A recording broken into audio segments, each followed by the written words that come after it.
ये लड़की बोल नहीं पाती थी, इसलिए माँ ने एक बोलने वाला तोता खरीद लिया था ताकि वह बेटी को बोलना सिखा दे। लेकिन उसके बावजूद भी लड़की की आवाज निकल नहीं पा रही थी, जिससे माँ बाप निराश हो जाते हैं और दोनों बेटे को लेकर झगड़ने लगे थे। फिर जैसे ही तोते ने आवाज निकाली तो लड़की भी बोल पड़ती है। बेटी की आवाज सुन माँ उसे खुशी से गले लगा लेती है, जिसके बाद तोते और लड़की में गहरी दोस्ती हो चुकी थी।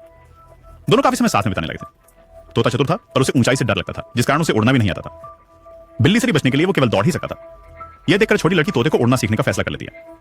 उधर माँ बाप का सोचना था कि तोते को हर वक्त बेटी के साथ रखना मूर्खता है। वो तोते को दूर भेजना चाहते थे, लेकिन जब लड़की तोते को पंख फैलाकर उड़ने का इशारा करती है तो गलती से तख्ता टूटने पर वो नीचे लुढ़कती हुई छत से लटक गई थी। किस्मत से उसकी चीख सुनकर पिता समय पर आते हैं और उसे बचा लेते हैं, और तोते को देखने के बाद वो अगली सुबह ही उसे दूर लेकर जा रहे थे। लड़की बहुत रोती है, तोता भी काफी दुखी था। फिर पिता ने तोते को शहर की दुकान में भेज दिया था, जहां तोता पिंजरे में कैद था।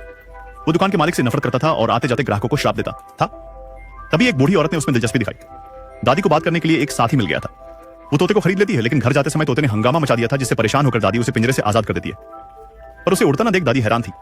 तोते को लड़की के घर का रास्ता नहीं पता था, इसलिए वो बूढ़ी दादी से मदद मांगता है। दयालु दादी ने उसकी बात मान ली थी। वो तोते के बताए हुए पते पर पहुंचती है, लेकिन घर खाली था। दादी ने पड़ोसियों से पूछा तो पता चला कि लड़की का परिवार दूसरे देश में चला गया है। तोता फिर से दादी से मदद मांगता है, लेकिन दूसरा देश बहुत दूर था। दादी के लिए इस उम्र में इतनी दूर तक जाना मुश्किल था। यह सुनकर तोता दुखी हो जाता है और सोचने लगता है कि अगर उसने लड़की की बात मानकर उड़ना सीख लिया होता तो आज यह नौबत नहीं आती। तोते को दुखी देख दयालु दादी का दिल पसीज गया था और वो मुश्किलों की परवाह किए बिना उसे घर पहुंचाने का फैसला कर लेती है। दोनों नक्शा देखते हुए सफर पर निकल पड़े थे, जिस बीच दोनों एक दूसरे के अच्छे दोस्त बन जाते हैं। लेकिन तभी अचानक दादी की आंखें चकाचौंध से कमजोर होकर धुंधली हो जाती है, जिससे दोनों मरते मरते बचे थे। और अब दादी गाड़ी नहीं चला सकती थी।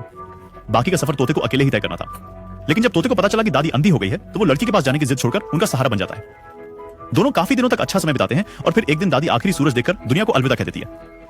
जिसके बाद तोते को फिर से लड़की के पास जाने की इच्छा होने लगी थी। वो हिम्मत करके पंख फड़फड़ाता है और अंत में उड़ान भर देता है। वो कई दिन रात उड़ते हुए पहाड़ों को पार कर एक नए शहर में पहुंच गया था। जमीन पर उतरते ही उसे एक सुंदर गीत सुनाई देता है, जो एक पीला तोता गा रहा था। पीले तोते के मालिक को जब नए तोते के सफर के बारे में पता चला तो वो दंग रह